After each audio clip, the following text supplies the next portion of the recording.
now, and there have been some important changes. The Central Board of Direct Taxes has issued some clarifications, and this could have some important impact, meaningful impact on how foreign portfolio investors are treated and taxed. We've got Mr. Dinesh Kanabar now actually joining in.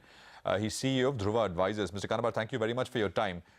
Just rewind the clock a little bit and explain the sequence of events, because this is not new. This ties back to the changes which were made under Pranab Mukherjee as finance minister many years back.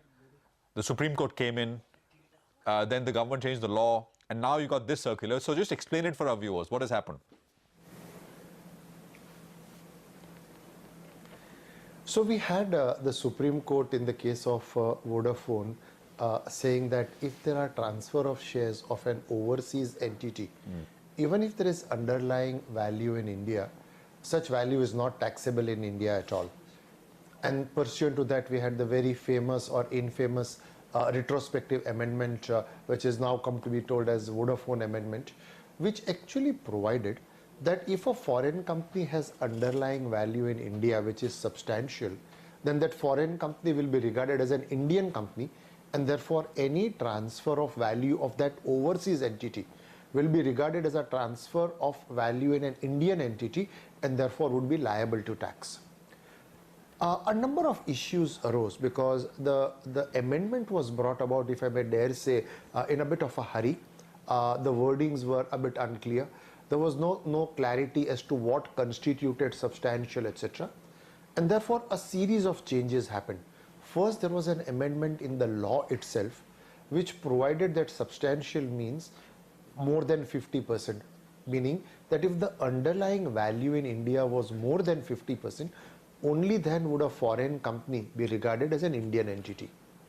Then came a question as to how do you value the assets in India, outside India? How does one determine whether the 50% threshold has or has not been exceeded? And then came a series of rules to really prescribe that.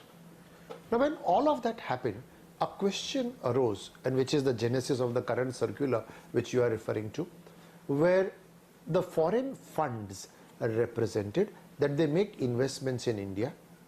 The gains arising from those funds may or may not be liable to tax in India at all. If, for example, they make long-term capital gains and the sale happens on a stock exchange, then there is no tax liability in India.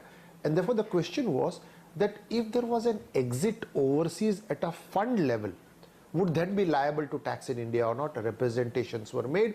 A clarification was sought with a view to really providing that such gains would not be liable to tax. And now the CBDT has come out with a circular really expressing its own point of view. That's the genesis of the whole circular. And they've expressed their point of view to say that they will be liable for tax, right? Yes, before I just go into the circular, for some time now, over the last 1 year particularly, one has seen several circulars come from CBDT, many of which have been very pro-SSC. So if there was a litigation and a court accepted a point of view, they did not carry the matter to Supreme Court or higher forums of appeal, etc. And very beneficial circulars. And after a long time, the clock seems to have swung back, where they have come out with a circular which is, if I may dare say, fairly negative. At some level, the circular merely says what the law says. That was not really the issue. The issue was really, was the law really meant to tax certain situations? And I'll give you two very specific examples which will illustrate the point I'm making. So the point here is that we have an overseas fund. The fund, let's assume, has got 60% investments in Indian listed equity, 40% is elsewhere, and is therefore regarded as being a resident of India.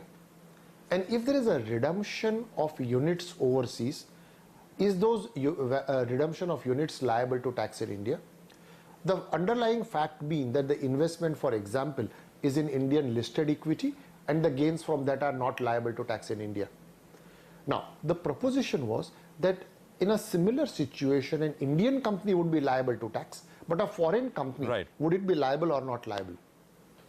And indeed, the law, the way it stands today, shows that it is liable, and a circular was requested to clarify it is not so.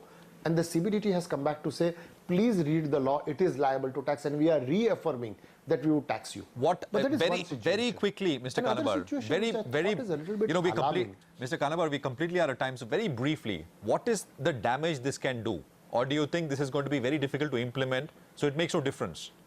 On the ground, what difference will this make? Two things.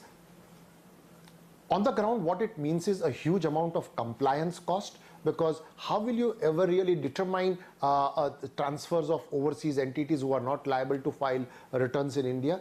A negative point would be that the foreign investors will now budget taxes and therefore will want higher returns and will allocate funds to India only if the net of tax returns meet that threshold. Oh, that is, I mean, those are serious implications which may arise because of this. I mean, this may impact how much money gets allocated, right? Because if you have to adjust for taxation, then that is pretty serious. Mr. Kanabar, thank you very much. We're completely out of time.